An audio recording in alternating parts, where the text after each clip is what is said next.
Far too many of you, that is corporate professionals with great aspirations, wanting to be that powerhouse leader. Too many of you are still beating your head up against the wall, trying to figure out how, in fact, can you get noticed? Can you get that new opportunity, that new project, that new advancement? How you can gain that mentor, sponsor, advocate that others seem to have. And it's just killing you. And it's getting in your head and therefore adding an additional layer of stress for you. So I want to walk through some of my coaches' insights around what decision makers are really looking for from you. Because over the years, since 2008, when I started coaching, I have found that what the corporate professional is doing and what they're thinking their manager and decision makers want from them is a disconnect to what those decision makers really want. And so I want to help close that gap and really provide some insights to what it is that you could be doing. So that's what this episode is going to be all about. So stay with us.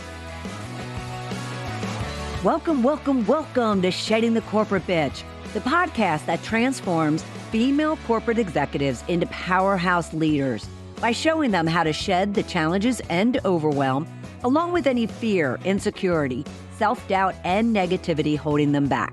I'm your host, Bernadette Bose of Ball of Fire Coaching, bringing you powerhouse discussions each week to share tips, advice, and sometimes tough love so you create the riches in your work and life you deserve.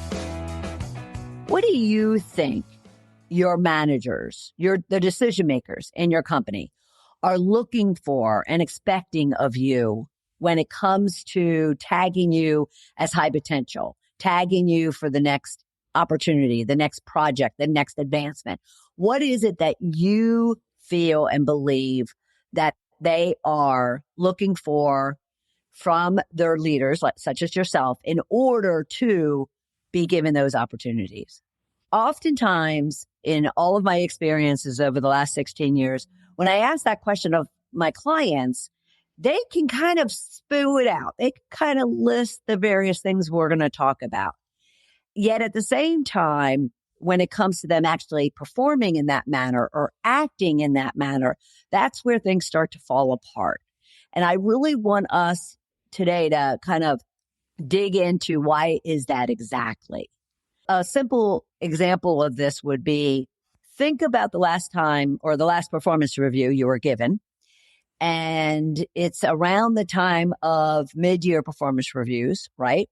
So I would expect, as your manager or decision maker, I would expect that an individual like yourself, a powerhouse leader, have gone into your performance review feedback that you've been given in the past, whether that was end of year before or the mid-year a year ago, and really looked into and dissected the feedback that you had been given and the recommendations or actions that your manager may have given to you. And, or this could even be a 360 assessment that you have been given. So I would expect that you're dissecting and ripping apart all of that information around your strengths as well as your improvements and coming up with an action plan in order to then kind of shift those perceptions. Because remember, perception's reality.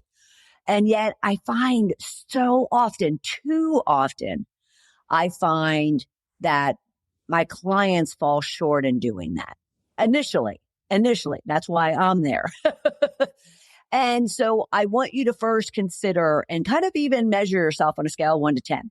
How are you when it comes to, one, really understanding, therefore asking your manager or decision makers what it is that they expect of you, and do you meet those expectations? And if not, then what are those that you need to work on? And, or you're also ripping apart your performance reviews, 360 assessments, any type of feedback you've been given from your bosses, your peers, your team members, and really owning it, taking accountability, believing it, because it's perception's the reality. And therefore, whether it's good information or it's hard information to take in, you're at least responding to it, meaning you're not defending it, You're not counteracting on it. You're not disagreeing with it. You're more so taking it in, receiving it, and making changes and shifts that will change that perception. So barring, the fact that you're doing that, let's say, then I want to walk through some insights that I've observed, I have gained through my work with my clients that would ultimately help you, because it's not only coming from my clients, it's also coming from their bosses and their decision makers. A coach has their tentacles into all the people that affect that individual that I'm working with. So the first one would be the fact that they want you to take the lead. What do I mean by that? I will have my clients kind of share with me that they're going to go in and talk to their boss about something that they're working on, or something that might be coming up, a big meeting that might be coming up. And they want to get their inputs and their ideas as far as what they should be doing. And I would say, are you going in with a blank piece of paper, or are you going in and kind of initiating that plan or that recommendation that you have? Are you initiating that with them? Are you taking the lead to kind of say, we have a big meeting coming up? Maybe it's with your entire team. Maybe it's with the leadership team. Maybe it's with the board, whatever the case might be. And here are my ideas and suggestions as far as what we could be doing within my functional area of responsibility, but also what might be beneficial for us as a team. And far too often, the individual professional is looking for permission, is looking for the boss to kind of tell them what it is he or she wants done, or he or she was thinking about, as opposed to sharing a plan that you've come up with and letting them punch holes in it. And they want you to be doing that, even though, all of a sudden your plan that you've laid out might get shot down. Every line item might get shot down. They still are looking for you to use your imagination, use your creativity, use your expertise, use your smarts, use your leadership to actually bring the ideas, bring your recommendations, bring, the issues and the risks and the opportunities. They're looking for you to do that. And I just hear regularly that their plan, the approach that they're going to take with their boss is going to be going in and trying to understand what it is they want to do. And that's just not what your boss really, truly wants. Now, I'll get kind of a counterattack back at me around the fact that, well, they like to dictate what it's going to be done, how it's going to be done. It needs to be their idea, whatever the case might be. And my view on that and my recommendation and coaching on that is, so what? Let them ultimately, but you still need to own your leadership, own your responsibility as a leader, and make your recommendations, give your ideas. And if it turns out that, again, they shoot it down, that's up to them. But at the same time, you have also just at least demonstrated and performed in the way that they're expecting, which is of leadership. So take the lead. Don't wait for permission. Don't wait for them to tell you exactly what it is that they want and how they want it and what it should look like. Take the lead on that. It also comes down to, I should mention this too, it comes down to things like, if you're having disagreements or conflicts with your peers or with even your team, but let's look at it from a peer perspective, or there's something coming up that, maybe collectively from that peer team that your boss is going to be expecting of all of you. Again, she or he is going to expect that you can go and work with your peers to, whether it's hashing out disagreements or hashing out ideas or coming up with a plan or discussing the recommendations, the risks, the opportunities, and then compiling, a summary of that to then present it to she or he. So it applies across the board, whether it's something that's just specifically one-on-one, you and the boss, or it's even involving other team members, They're looking for you to not have to ask permission from your parent to be able to do what you're supposed to be doing from a leadership perspective. All right. And another one would be, we always look to the big boss to share with us, their vision, their goals, their charter, what expectations that they have for the team, and also what leadership style and approach they will take individually as the main lead, the main head.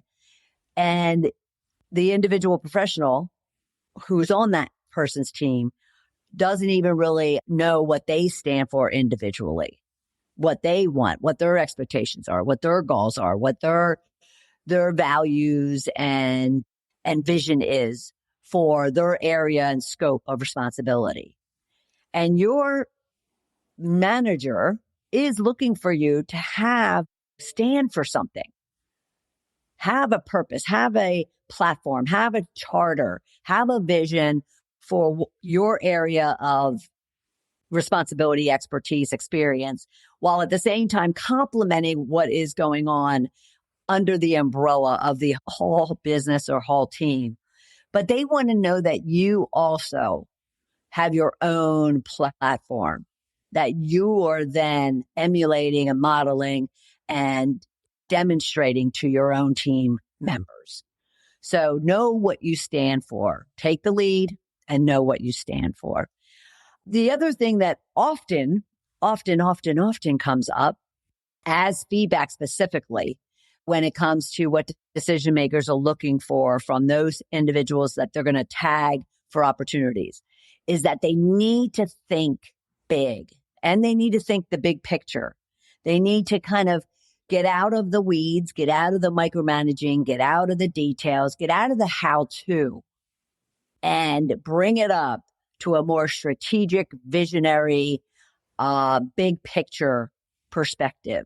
So what do I mean exactly from that? Because so many of you are kind of heads down, just kind of grinding out tasks on your to-do list. And even the opportunity to kind of whiteboard and think strategically and kind of close your eyes and create is just very little time, is available to you to do that.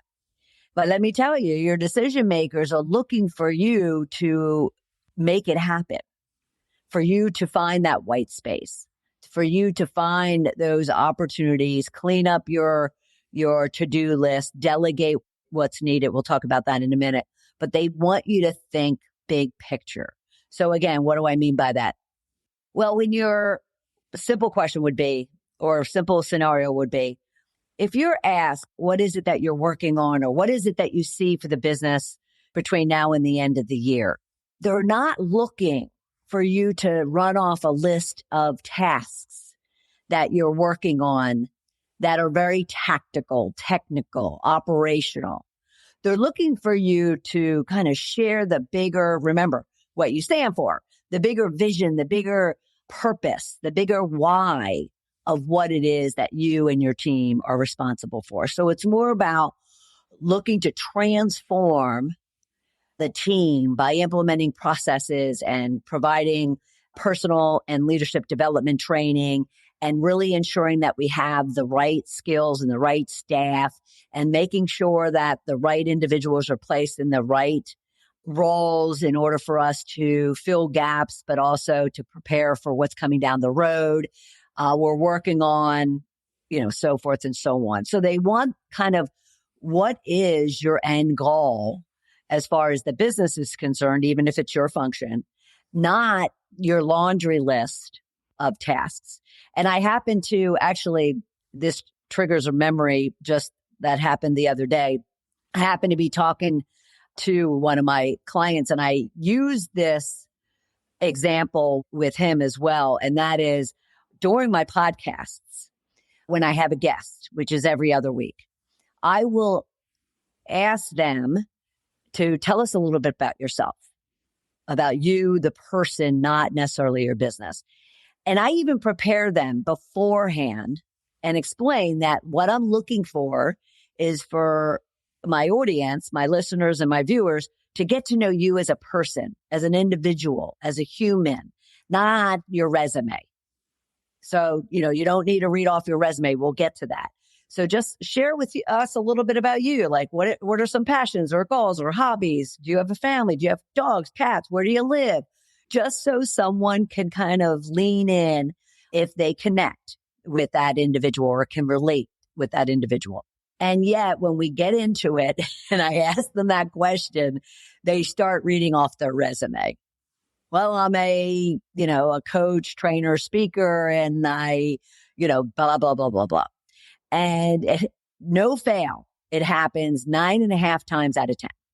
And so think bigger is very aligned to that same example, is that when you are being asked to share what it is you're working on, what it is that you're working to accomplish, they're looking for the big picture. They're not looking for the line items. They're not looking for the how. They're looking for the why. The how, they know you're going to get it done. They know you know how to get it done. They're looking for why are you working on this? What is the purpose? What is the value? Well, how is it going to change the business? How is it going to transform what it is that we do? How is it going to add to the value and the worth of our business? That's what they're looking for. All right. Then at the same time, and leading out from that would be a subset of that example would be that they want storytelling. They don't want a project plan read to them. And so storytelling would be, they want you to kind of paint the picture, let them, kind of live in what it is that you're trying to do and what you're trying to accomplish. Just don't go into the process of it as the way that you're going to present. So an example of this would be that I see a great deal, and I was a partner in it when I was in corporate, was if you were to go and you have to give your monthly business readout, maybe it's a quarterly, maybe it's a yearly type of readout to the leadership team, to the board, whomever it might be. Oftentimes, what I'll see my clients put together and do is kind of all the business metrics, slide after slide of just data that, again, high level, strategic, thinking the big picture is not necessarily what they're looking for. I won't even say not necessarily. It's not what they're looking for. Now, I'm not saying that they're not going to ask you to fill out these templates and follow this guideline as far as the data that they're looking for.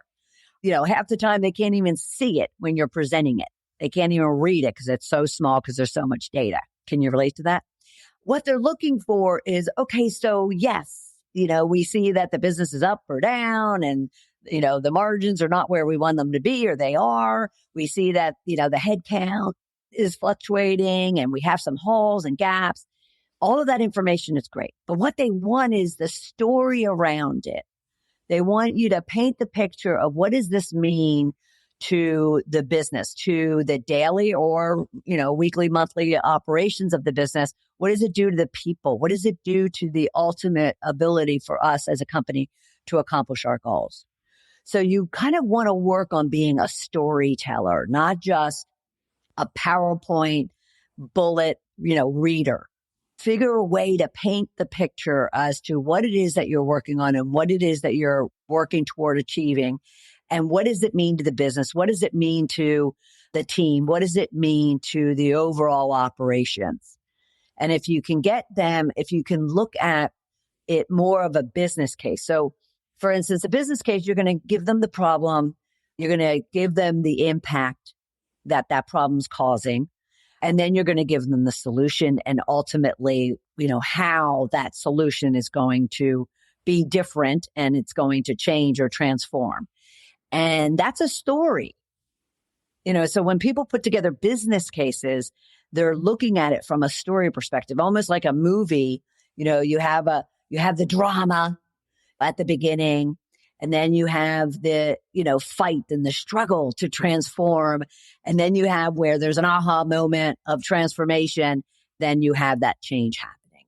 It's called the arc of a story. And you can look at any movie or TV show. Well, not TV show necessarily, but you can look at any type of movie and see that approach. And that's what they're looking for as well. So storytelling. The next one would be, and I mentioned it briefly, is they want you to become powerhouses at delegating. Because again, not only they need you to be, because you shouldn't be doing certain work that you're doing. And don't sit there and shake your head and go, no, I'm not, Bernadette. No, I'm not. Yes, you are. I see it every day. Every day I see it from clients when I talk to them about their workload and what they're working on and what's causing them stress and overwhelm and burnout. And sometimes we will get into actually looking over their to-do list, and they'll acknowledge that, yes, they're working on certain things right before they say all the reasons or excuses as to why. And so what instead I would want you to work on is, certainly there's a why there. You might be understaffed. You might just need to get it done because there's a tight deadline, so forth and so on. But you have to ask yourself another why. Why can't I just let someone else get that done? Why can I not ask for a delay? Why can I not say no? Why can I not do a lot of other things in order for you to still be able to open up white space so you could be doing that big picture thinking and strategizing and creating that we talked about earlier? You definitely need to ensure that every time you're looking at your to-do list, you're also, having conversations with your team about their to-do lists, and you're supporting each other in identifying what's most critical and what's not. What can be delayed, what can be deleted, what can be delegated or done. And so if you can really become a master delegator, prioritizer, open up white space is the ultimate goal of this. Open up white space to where you can work with your people to develop your people. You can work to, look at the big picture and strategize and create and propose new ideas. That is what your people are looking for. Your decision makers are looking for. Another one would be, when it comes to delegating that I had mentioned, we could look at it two ways.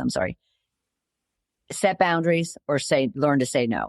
So let's go with become a master of saying no, which means that you're setting boundaries.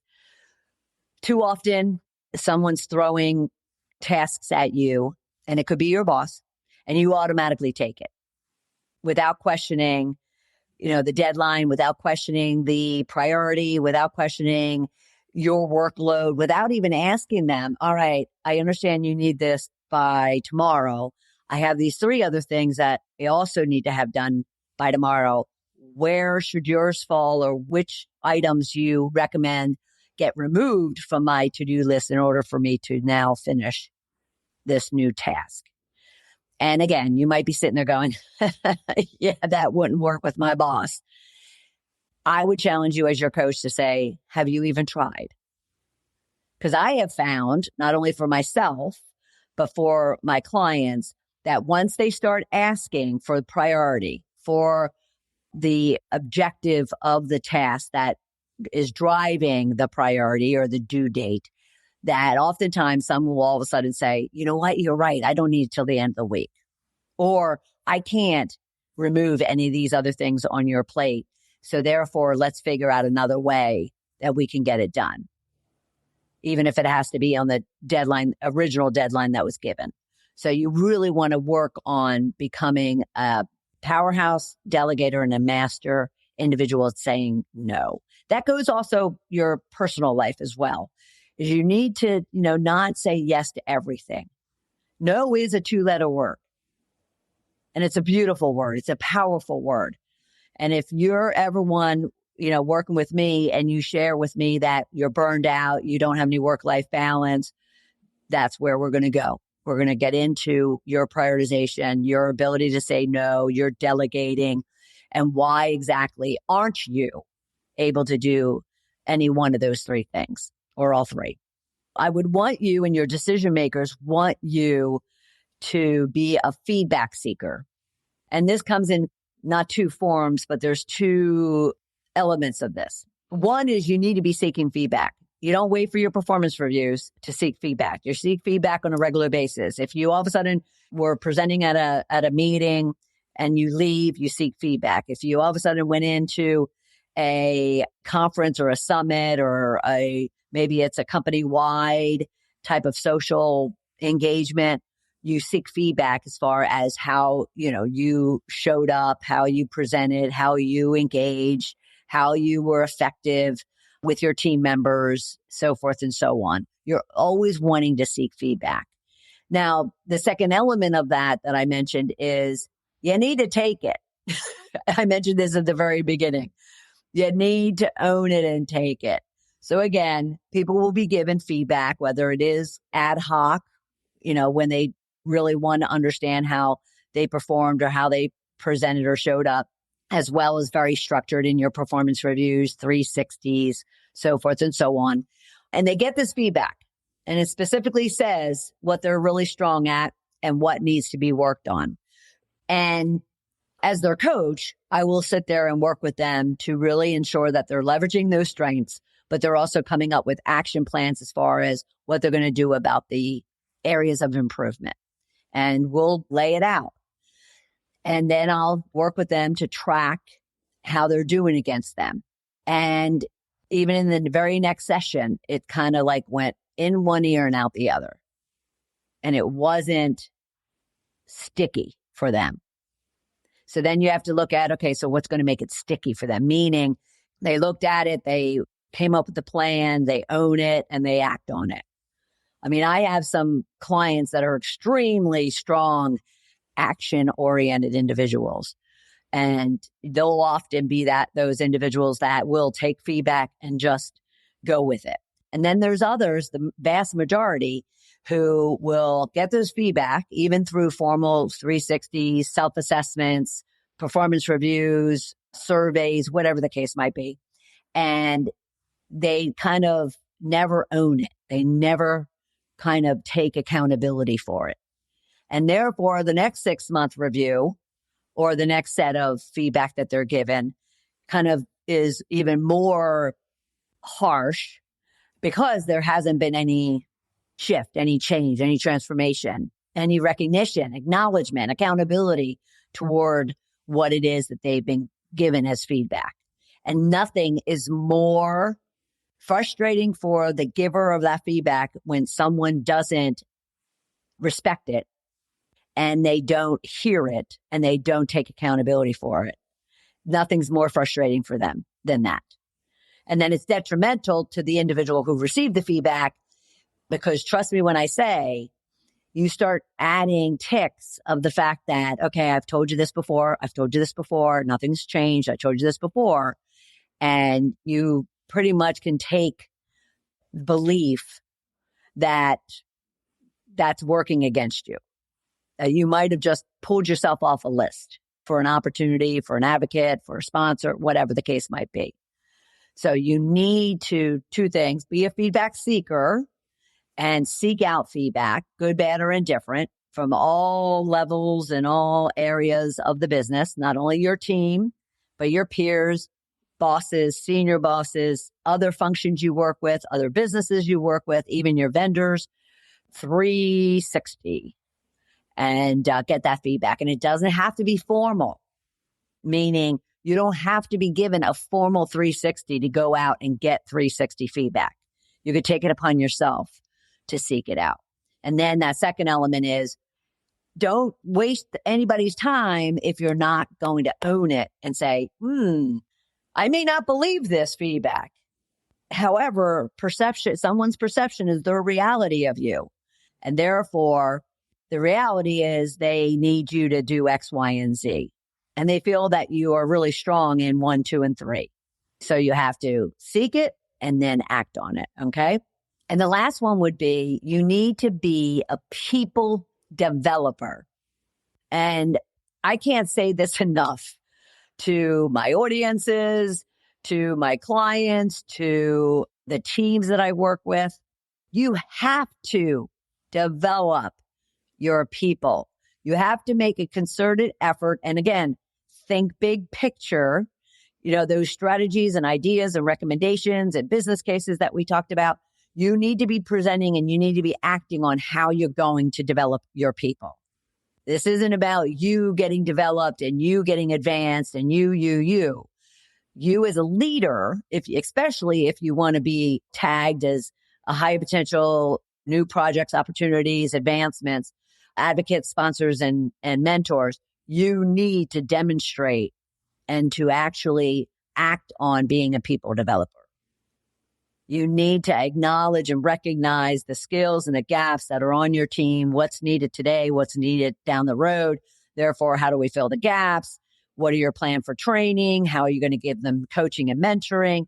You individually need to do that. Now, I will mention, I'm often told, well, isn't that HR's job for them to come up with that? Well, first off, HR needs to kind of live on your hip. Your HR representative, your team, need to be strategic partners with you.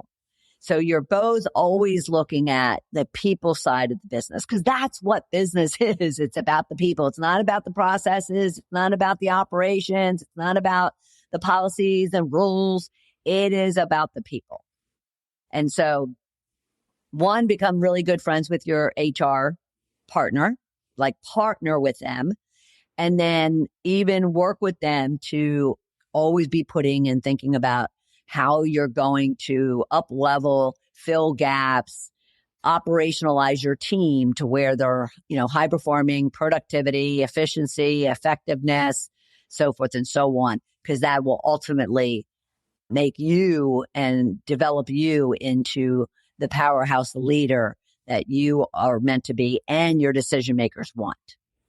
All right. So those are some insights, coaches' insights in regards to what decision makers are looking for. So what I would recommend you do as a last tip is I would recommend that you go through this list that I just gave you, and I'll read them off really quick. And I'm going to glance over just because I won't remember all of them in the order. But so take the lead, know what you stand for, think big picture, be a storyteller, become a delegator powerhouse. Okay. Delegator powerhouse. Master saying no, be a feedback seeker, and I'll call it an action taker when it comes to that feedback. We talked about those two elements. And then be a people developer. So figure out, where you are, rate yourself, do a self-assessment, scale 1 to 10. Where am I, from weakest to strongest for each of those individual qualities and traits and expectations your decision makers have of you, and see where you can be improving and where you could be focused on and where you could start taking action on. So 3 months down the road, 6 months down the road, a year down the road, you're a completely different individual. And if you are in any way struggling to really understand how you can go about doing that, go and learn a little bit more about us at Ball of Fire Coaching and what we do to really support HR managers, individual professionals, and executives, and with the coaching and the training that we provide. And then if you want to talk and allow me to help you specifically walk through those items and identify which ones you're really strong at and which ones need some work, and provide you some tips and strategies, we can even work on, that action plan that we discussed. Then also book some free time with me. Go to coachmebernadette.com/discovery call. And let's talk for 30 minutes. And trust me when I say that 30 minutes will be powerful in getting you moving forward toward achieving the goals that you have for yourself. All right. I'm so happy that you are here for this week of Coaches Insights. And I'll look forward to having you here for another episode of Shedding the Corporate Bitch. Thanks and bye.